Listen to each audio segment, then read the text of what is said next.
ಅದೇ ರೀತಿ ಡಿ.ಕೆ. ಶಿವಕುಮಾರ್ ಸಾಹೇಬ್ರು ಪದಗ್ರಹಣ ಮಾಡಿದ ಮೊದಲನೇ ದಿನನೇ ಅವ್ರು ಹೇಳಿದ್ರು, ನಾನು ಹೇಗಾದ್ರೂ ಮಾಡಿ ಬಡವರಿಗೆ ಸಹಾಯ ಮಾಡಬೇಕು ಅಂತೇಳಿ ವಿಶೇಷವಾದಂತಹ ಫೈನಾನ್ಷಿಯಲ್ ಗ್ಯಾರಂಟಿ ಸ್ಕೀಮ್ ಗೃಹಲಕ್ಷ್ಮಿ.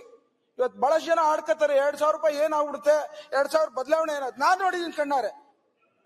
ಗ್ರಾಮಗಳಲ್ಲಿ, ಹಳ್ಳಿಗಳಲ್ಲಿ ಇವತ್ತು ನಾವು ಇನ್ನೂ 5,000 ಜನಕ್ಕೆ ನಾವು ಮನೆಗಳು ಕೊಡಿಸ್ಲಿಕ್ಕೆ ಬಹಳಷ್ಟು ಹೋರಾಟ ಮಾಡ್ತಾ ಇದ್ದೀವಿ. ಕುಟುಂಬದವ್ರು ಗುಡಿಸ್ಲಲ್ಲಿದ್ದಾರೆ, ಅವ್ರಿಗೆ 24,000 ರೂಪಾಯಿ ಪ್ರತಿ ವರ್ಷ ಕೊಟ್ರೆ ಆ ಬದುಕಿನ ಬದಲಾವಣೆ ಬೆಳಕನ್ನು ನೋಡ್ಬೇಕು ಅಂದ್ರೆ ಯಾರು ಬೆಂಗಳೂರಲ್ಲಿ ಬಂದು ನೋಡ್ಬೇಕು. ಮಾನ್ಯ ಸಭಾಧ್ಯಕ್ಷ, ದಯವಿಟ್ಟು ಗ್ಯಾರಂಟಿ ಸ್ಕೀಮ್ ಗೃಹಲಕ್ಷ್ಮಿ ಬಗ್ಗೆ ಯಾರು ವಿರೋಧ ಮಾಡಿದ್ರೆ ಆ ಶಾಪ ತಟ್ಟುತ್ತೆ ಅನ್ನೋ ಮಾತನ್ನು ಹೇಳಲಿಕ್ಕೆ ಇಚ್ಛೆ ಪಡ್ತೇನೆ.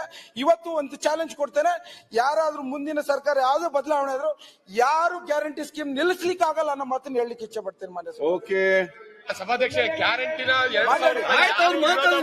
ಏನಾಗಿದೆ ಈಗ ಪಕ್ಷದವರು ಒಂದ್ ಮಾತು, 2,000 ಅಲ್ಲ 5,000 ಕೊಡಿ, 2,000 ಅಲ್ಲ 5,000 ಕೊಡಿ. ಅವ್ರು ಮಾತಾಡ್ತಾರೆ, ಯಾಕೆ ರಿಯಾಕ್ಷನ್ ಮಾಡ್ತೀರಿ? ಆಯ್ತು ರಂಗನಾಥ್, ಫಿನಿಶ್ ಮಾಡಿ. ಮಾತಾಡ್ತೀನಿ. ಈಗ ಇನ್ನೊಂದು ಮಾತು ಹೇಳ್ತೇನೆ, ಮುಂದಿನ ಸಾಲಿನ 2028ರಲ್ಲಿ ಸರ್ಕಾರ ಬಂದ್ರೆ 2,000 ಇರೋಂತ ಗ್ಯಾರಂಟಿ ಸ್ಕೀಮ್ ನ 4,000 ರೂಪಾಯಿ ನೀವೇ ಕೇಳಿದ್ರಿ ಮಾಡ್ಲಿಕ್ಕೆ ನಾವು ತಯಾರಾಗ್ತೇವೆ. ರಘುಮೂರ್ತಿ ಅವರೇ